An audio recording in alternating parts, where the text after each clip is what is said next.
Hey folks, in this video I want to talk about orbiter decorating and how to get started with pimping your ride.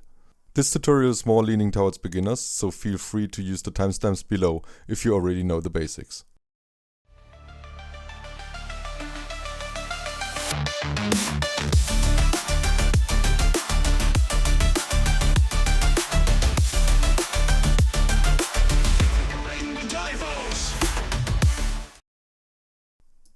Orbiters can be a real platinum sink, but no worries. It is also possible to decorate your entire orbiter without any platinum. There are many ways to get your hands on some items to place down in your crib without spending a single penny. And many of those free-to-play items are even the best items to decorate with. So let's talk about the vendors.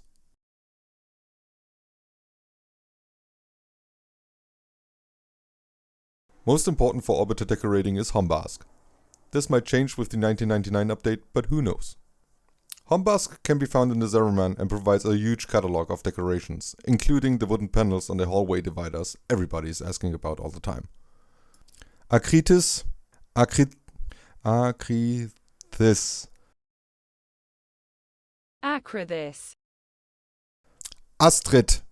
Astrid is where you get the Deviri themed items, which have these neat jade and marble colors. You can find her in the Dome Zone.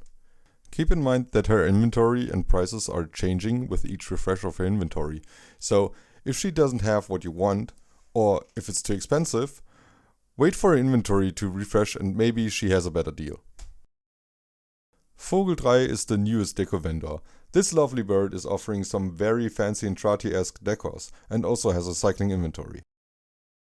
Barokitir is offering very unique decors every time he shows up. These four vendors have the biggest catalog of items, but there's more stuff to get from the other open world factions as well. In Fortuna it's Tikka, in the Necrolisk it's Grandmother, and in Cetus it's pretty much every NPC, but mainly the old man Zumbat. Additionally, you can buy fish trophies from the corresponding NPCs, and yeah, floofs are a thing too. But who would ever decorate with floofs? What's in a can of Del Monte green beans?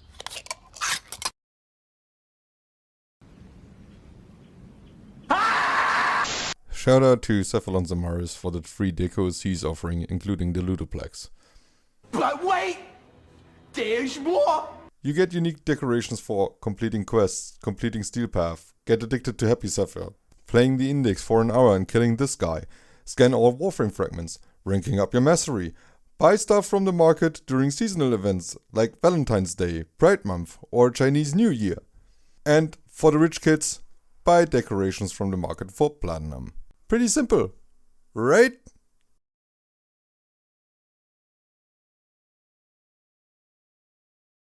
Once we obtained some items, we can start cramming them into our ship. But let's tackle controls first. To enter decorating mode, hold Q to open up the fast travel wheel and select the framed picture icon. In decorate mode, you are controlling a free camera.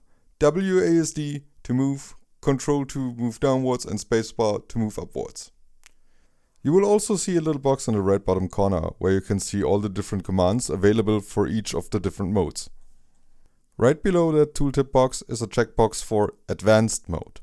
Make sure Advanced mode is always active.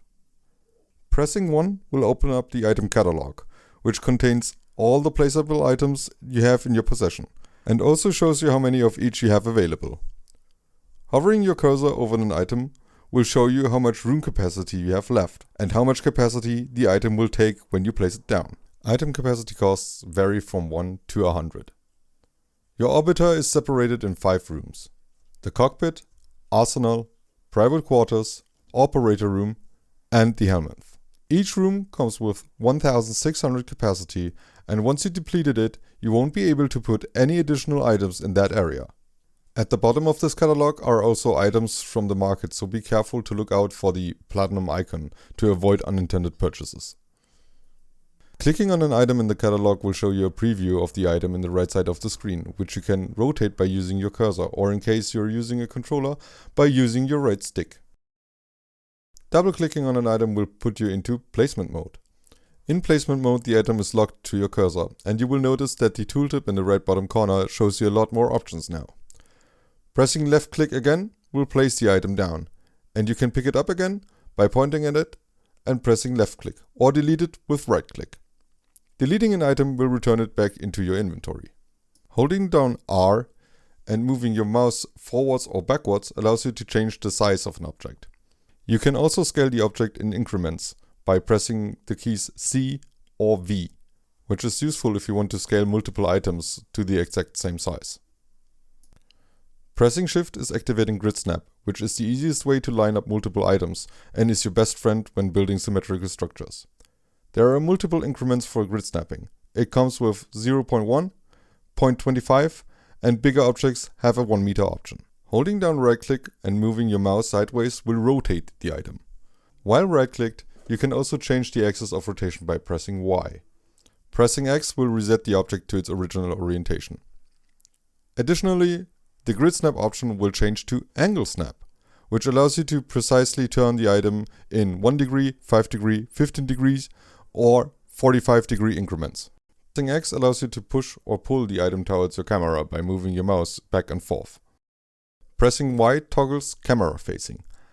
I have used it in very rare situations in my dojo and can't really think about a situation where this could be useful in an orbiter, but to quickly explain it, it locks the orientation of the item towards your camera.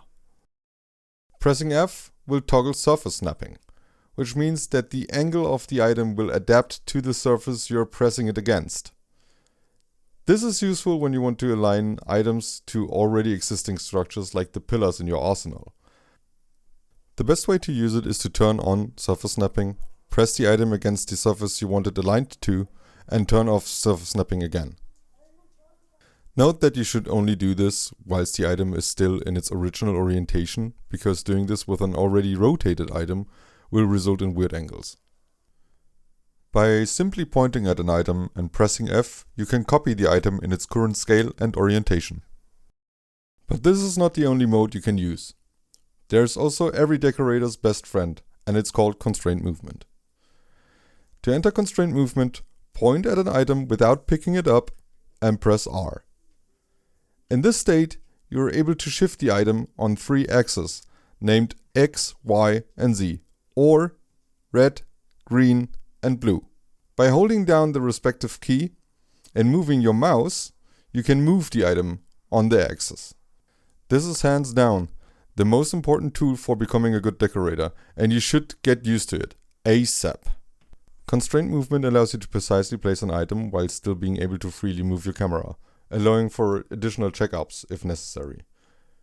Just keep in mind that your camera counts as a red zone, so keep a bit of distance to the item. Constraint Movement also allows you to use Grid Snap and rotate the item the same way as in placement mode. The only tools you cannot use in this mode are scaling, surface snapping, and camera facing. Looking at the tooltip, you can see the option Transform, which has 2 states, World and Local. While in World, the axis will always keep the orientation regardless of the rotation of the item, meaning green will always correspond to up and down, red will always correspond to left and right, and blue will always correspond to back and forth. Local will align the axis to the orientation of the item, which means that when I rotate the item, the axis will rotate with it.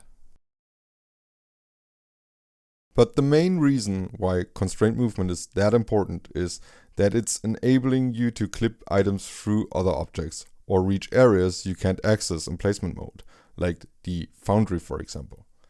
Vash has made a very extensive tutorial about it in which he covers the mechanics of it to a T. But since I know you're lazy and most likely won't click the tutorial I linked in the description below, here's a quick rundown on how clipping works. The point where the arrows meet is what we call the anchor point. This is the point on which the item is rotated and moved upon, and it's also the point where the collision is happening. There are 2 methods to clip items. Method 1. Okay, off-script Deivos here, and I'm going to show you a simple method to clip through an item. Step 1. Pick up item. Press item against object you want to clip through. Place it down. Point at item. Enter constraint movement. Switch to local. Make sure grid snap is turned off. Then we're gonna activate the corresponding arrow and move. Oh wow, this is very exciting. We clip through the item. Yoo-hoo! But this only works if you want to clip through one item. This does not work if we want to clip through many items, like so. Haha, I can clip now. Let's press item against wall again and clip through. Oh no, second wall. What do we do? Haha, fear not, I have a solution. Pick up item. Go into constraint movement. Switch to local. And then move towards the wall. Activate angle snapping. Turn item. Now we can see the green arrow is pointing into the wall. Blue can't move, but green can. Haha! We moved a little bit further into the wall, but now green is blocking. But because Warframe is weird, blue is now free again. And we can move. And we can repeat this multiple times. So you can see I can easily zigzag through all the items. Yay! I can move now. Through everything. Even this floor. Take this floor. Ha! However, be careful when clipping items through the boundaries of a room, as you might not be able to retrieve them again.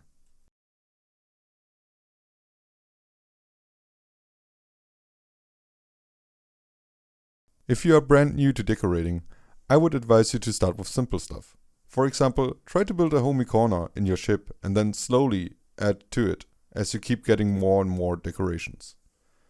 A good area to start is the personal quarters. They come with pre-installed shelves, a seating area and some clean walls. And it only has a few red zones.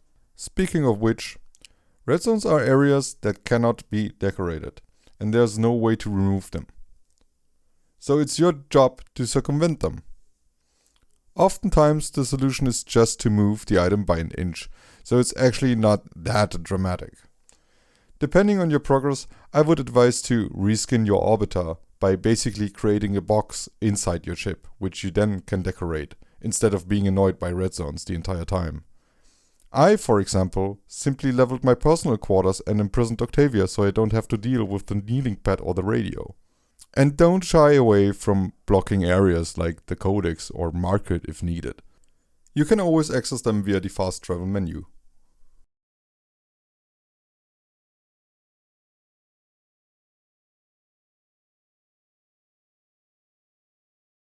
Customizing your walls, floors, ceilings or pretty much anything adds the extra oomph to your build. So sit down and experiment with items by meshing them together. Here are some examples. You can... Hello, this is overly German Deivos again, and I'm showing you how the screensaver now works. For this, we need 1 Saruman storage container Deckel and 4 glyphs, and if you want more shiny, then you need the display squared. So, for the 4 glyphs, we're gonna use pictures that are centered, and the best is if they have full color. So we're gonna go and look for a good one. This is good one. It's round, it's colored, and it's not like this, where the picture is not centered. We're gonna use this. Now, how to get the screensaver effect? We're gonna place the first glyph right here, and we're gonna slowly clip it in until we get this effect. Hold on, I'm trying, and there we are. Now we're gonna use the next glyph, and we're gonna turn it by 90 degrees to the side. And we repeat this process, and clip this in as well.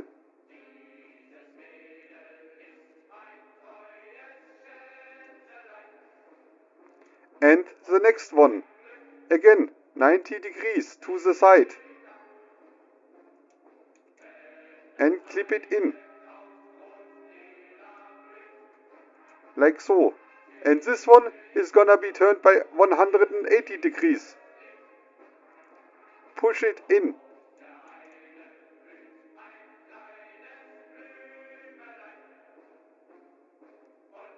Tada! Das ist sehr, sehr gut. Screensaver-Effekt. And for the finish, we're gonna use this display, swap the image, and we're gonna use this one or this one. And we scale it to the max, and we're going to move into a corner, so we have a black effect. And do the same until we see the wave pattern again. Like so.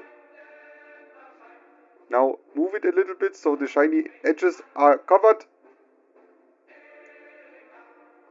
And tada! We have shiny display screensaver. Sehr, sehr gut. Now, with this done, we can go back to invade another... But I'm just a mere dojo decorator currently reworking my entire ship for tutorial purposes. So I contacted some of the Orbiter elites, and they were kind enough to provide me some Sigma level Orbiter footage for this tutorial. So special thanks to Snake, VX Chiller and Horactius for helping me with this tutorial. If you want to see a full tour of their rigs, we got Orbiter showcases of their crypts on this channel. Alright, this concludes the video. I hope this video will help you getting into decorating. Feel free to contact us on Discord or Xbox.